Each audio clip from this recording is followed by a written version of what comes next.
If you want to continue to follow our adventure, click subscribe. So you don't miss anything, click the bell notification. Hello, Louse on the Road subscribers and followers. I was asked a question the other day. It says, knowing there are arsonists, homeless people with dependencies, addictions, people with mental disorders, people on the run, etc. in the national forest, has this affected your plans to follow your dream? Probably not my plans, but definitely the way I think. Let me give you some scenarios. Arsonists, as everybody should know by now, or the new folks that don't know, back in April, someone burned down our pop-up camper while we were in town at the ranger's office, researching whether we wanted to try campsite hosting. It has really affected the way we think about things. Maybe we're even a little cynical about things now. We had to spend the next 2.5 weeks building a truck camper, a homemade truck camper, which actually has been a blessing. The advantages far outweigh any disadvantages with it. I know there's a lot of folks that don't like the idea of me having this, but I can take this thing with me. I do not have to worry about it being by itself anymore. I see a camper just down the hill right now and I think, boy, the thing sure does look lonely. Having my own experience of someone burning down my camper, I actually worry for those folks. Of course, I'm here and I would do anything I could to stop anything bad happening. If it was here by itself, if we weren't here, would there be an opportunity for someone to harm it? It's a scary thought in my head anymore. Homeless. Yes, we've seen homeless. Ray Springs is probably the best scenario. We saw a lot of homeless people there. They actually shut it down for a while to get some of the homeless out. And it was quite scary there. You know, that's when we learned that we needed to trust our gut. That being said, your gut doesn't always tell you that there's something wrong either. Otherwise, we might have been able to avoid the arson. Some other scenarios of homelessness, as we've seen, we actually met a couple. They were an older couple. I would say they were at least in their 60s, collecting Social Security. They had some food stamps. And they considered themselves homeless. Now, what was interesting was they came out here to save money, to better their situation. And they actually felt like that coming out here made their situation worse. But they really felt like it was better living in a house. So once they got out here, they absolutely hated it. And you could just feel their misery. They would go to the food pantry to get food from a city and a town or state that they've never been to. It was really sad to watch. I've told you many times about a homeless fellow we met. He considers himself homeless. He does some campsite hosting.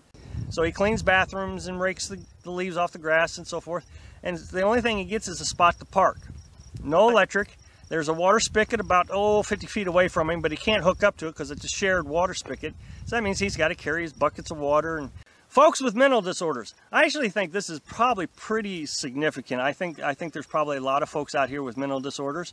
As a lot of you know, Carolyn and I worked in a sheltered workshop where we hired folks with mental disorders, mental disabilities, developmental disabilities, all kinds of mental issues. And our job was to train them to the best of their abilities to work in a manufacturing environment. I was a production manager, she was a quality manager, and then these folks worked in a production environment, we ran shrink wrap machines.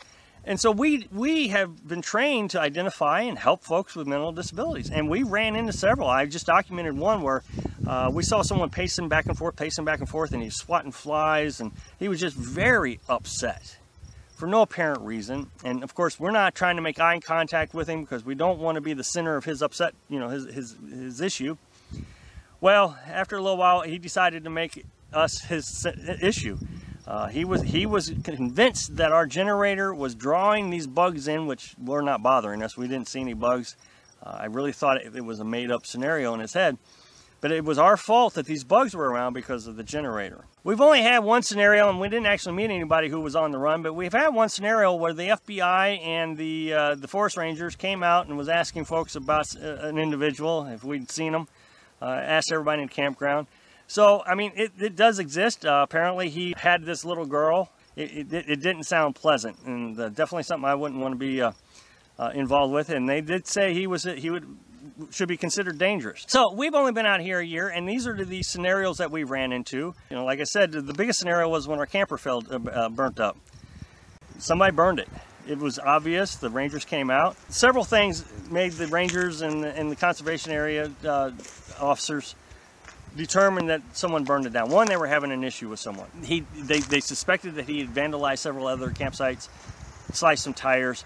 He was in the area. They've had a lot of trouble with him over the last years. He had called and complained about us, and he was just very aggravated. So I mean, you could already tell that they admitted he had some mental issues. So he's aggravated at us because we're parked in a campground that apparently he wanted to be parked at, or he felt like that we were campsite host, and he was mad because we were campsite host and he couldn't be one because he had a record, and of course we weren't campsite host. So I mean, he was just aggravated. Well, the way they determined that it was arson was food.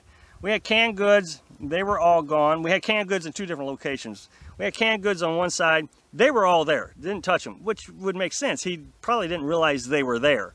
But our cabinet that had all the other canned goods, they were all missing. There was no evidence of canned goods. We had a casserole dish, cast iron pan full of cooked chicken that we cooked the night before. When the refrigerator blew out, it blew out a lot of the contents of the refrigerator. But all the meat, there was no evidence of any meat that was in the freezer. Now, the chicken, there was still evidence of chicken, bones and different things, but there was no evidence of this meat. So it appears that he stole the canned goods and the meat from the freezer. And then the other thing they said was they were fairly confident that the fire started in the back end of the camper, away from any of the electronics or anything. It didn't start in the front where all that stuff would have been. It started in the back. It was quite obvious because that was the hottest part of the fire. We will not ever pull a camper again. We're always on guard now. If there's a car that comes up, we check. My recommendation is if you like being around people, then travel in a group. That's my recommendation. Now, Carolyn and I don't like being around people. It's because we don't trust people because of scenarios like this in our lives. Of course, Carolyn has social anxiety, which just makes it worse for her. So what we do is we try to find areas way out in nowhere so no one even knows we're around. It makes it less likely that anybody will come by. If we do see something and we're uncomfortable, we just did it the other day. Someone parked right next to us. We did not feel comfortable at all, so we moved. Being in the truck camper makes it a lot easier. My other recommendation, and I hate to say this, is I think that if you're going to leave your camper, that it becomes real vulnerable to anybody that just has bad intentions. Thanks for watching. Be sure to subscribe. Click like if you like the video, and happy travels.